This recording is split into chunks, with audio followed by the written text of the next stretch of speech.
l'infidélité dans le cheminement.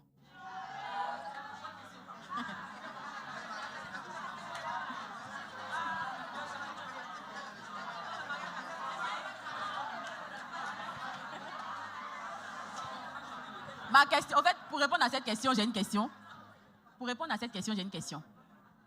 La question, c'est qu'est-ce qu'on ne peut pas ou qu'est-ce qu'on ne doit pas pardonner? Est-ce que dans la Bible, il y a quelque chose qui est écrit qu'on ne doit pas pardonner là-bas? Ou bien qu'on ne peut pas pardonner? Non. Donc, ça veut dire qu'on peut tout pardonner. On peut tout pardonner. Non, on ne va pas rester là pour dire non, comme c'est dans le cheminement, bien que c'est... Non, l'infidélité, ça se pardonne. Comme le mensonge, comme quoi encore? Comme le vol, comme la trahison. Si tu peux pardonner un mensonge, c'est que tu peux pardonner une infidélité. Non, c'est la même chose. C'est la même chose. En fait, tout dépend de ta maturité, tout dépend de ton cœur. Parce qu'aux yeux de Dieu, il n'y a pas de demi-péché, il n'y a pas de grand péché, il n'y a pas de petit péché. Voilà, le mensonge, c'est aussi grave que tuer quelqu'un pour Dieu.